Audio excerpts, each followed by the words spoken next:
Masalah penyebab pinjaman online selalu ditolak atau tidak di ACC, gagal, rejected. Ini terjadi kepada sebagian calon debitur atau nasabah pinjaman online. Pinjaman online tidak di ACC. Ini alasan pengajuan ditolak. Untuk sebagian calon nasabah atau debitur mengalami kendala setiap pengajuan pinjaman online ditolak. Sebenarnya apa masalahnya?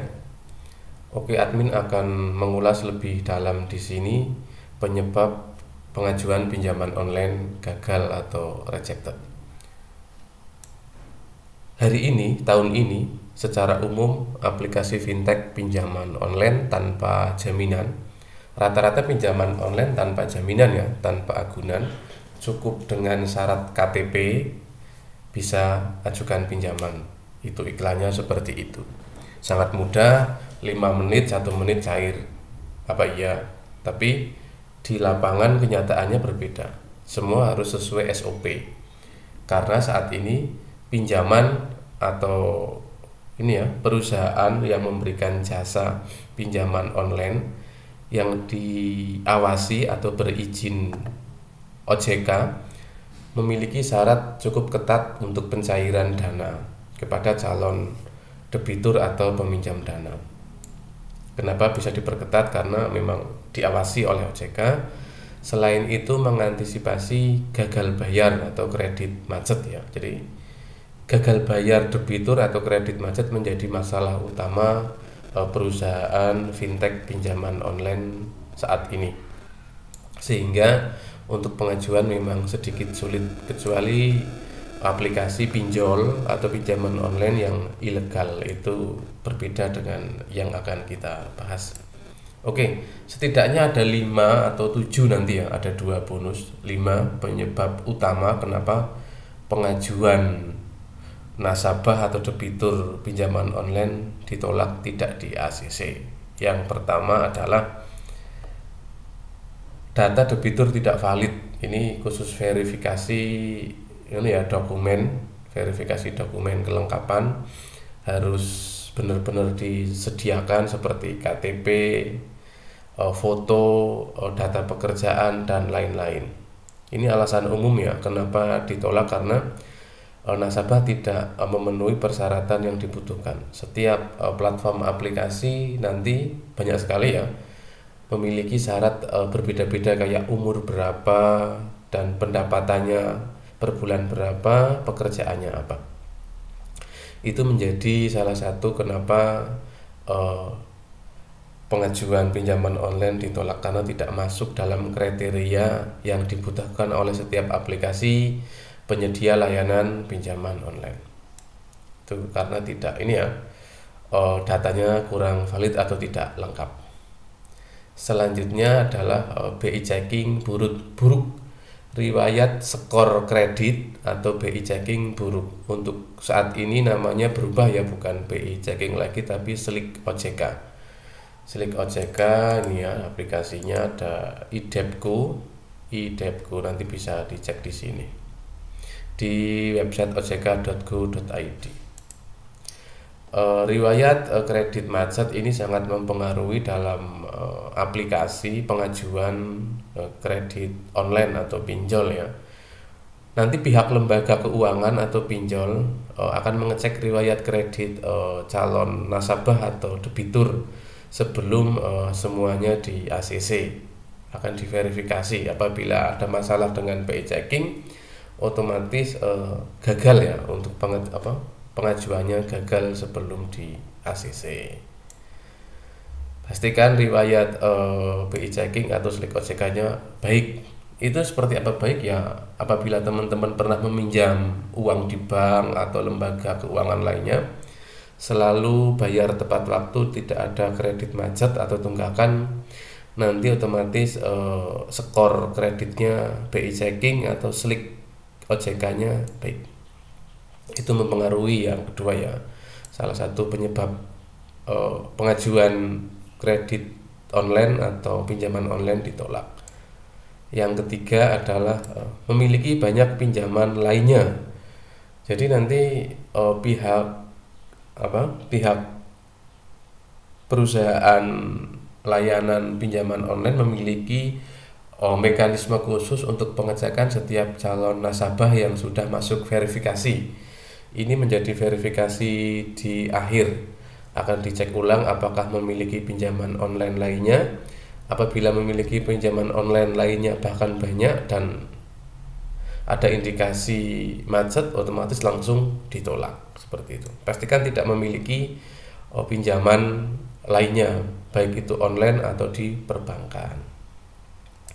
Selanjutnya, pengajuan pinjaman terlalu besar. Untuk calon debitur atau nasabah baru yang mau pinjam memiliki limit ya, biasanya di limit antara 200.000, 500.000 atau maksimal 1 juta. Sebisa mungkin untuk pertama kali pinjam antara nominal ini ya 200.000, 500 sampai 1 juta paling banyak. Kalau di atas ini kemungkinan ditolak atau tidak di ACC-nya semakin besar karena belum memiliki riwayat pinjaman yang oke, seperti itu. Selanjutnya adalah status pekerjaan ya, tidak tetap. Jadi nanti pada saat mengisi form pengajuan akan ditanya tentang pekerjaannya apa, penghasilannya berapa. Karena setiap platform penyedia layanan aplikasi pinjaman online memiliki kriteria khusus ya. Tidak semua jenis pekerjaan diterima. Nanti bisa pilih mana aplikasi pinjaman online yang tidak membatasi tentang pekerjaan. Selanjutnya yang keenam ini bonus ya, ada 2 alasan tambahan baru pinjaman kamu selalu gagal dan tidak di ACC, yaitu ini jarang disadari ya. Alamat KTP, VS atau dan domisili berbeda. Apabila calon nasabah kreditur pinjaman online mengajukan pinjaman lewat aplikasi, namun data yang dimasukkan berbeda. Antara yang di KTP, data KTP, alamat, dan di domisili tempat tinggal sekarang itu berbeda. Itu otomatis akan gagal. Seperti itu ya. Kenapa bisa begitu? Karena gini, aplikasi pinjaman online yang ada di aplikasi itu membutuhkan share lokasi GPS pada saat aplikasi ini dipakai ya, untuk menentukan akurasi posisi calon debitur yang akan mengisi form pengajuan online. Jadi ini adalah standar khusus ya untuk antisipasi bahwasanya orang mana ini yang mau pinjam, debiturnya, dan apakah lokasinya real dan sebagainya. Apabila alamat KTP dan domisili beda, otomatis gagal. Yang ketujuh adalah domisili di luar jangkauan area layanan. Nah, ini pastikan mengecek setiap platform penyedia layanan pinjaman online menjangkau di kota mana saja, karena memang tidak semua menjangkau di semua kota Indonesia. Nanti admin akan rekomendasikan di bawah nama-nama perusahaan penyedia layanan yang menjangkau di semua kota Indonesia. Karena tidak semua dilayani oleh setiap aplikasi, aplikator atau fintech perusahaan pinjaman online. Pastikan dicek ya di kota mana saja. Terus yang terakhir adalah disclaimer pinjaman online. Ini penting bagi teman-teman yang ingin berniat atau ingin serius mau pinjam online, harus tahu tentang realita kenyataan, yaitu tanggung jawab pengguna. Disclaimer, nasabah bertanggung jawab atas pinjaman yang diajukan, termasuk kemampuan untuk membayar kembali pinjaman sesuai dengan tenor yang dipilih. Contoh, pinjam 500.000, tenor 3 bulan, mengembalikan menjadi 800.000, ya udah nggak apa-apa. Jadi rela dan bertanggung jawab pinjam 500.000 mengembalikan 800.000. Penyalahgunaan data, nah ini biasanya dilakukan oleh perusahaan penyedia layanan pinjaman ya. Nasabah harus waspada terhadap penyalahgunaan data pribadi dan melaporkan jika ada indikasi penyalahgunaan. Nanti melapornya di OJK, situs OJK ada.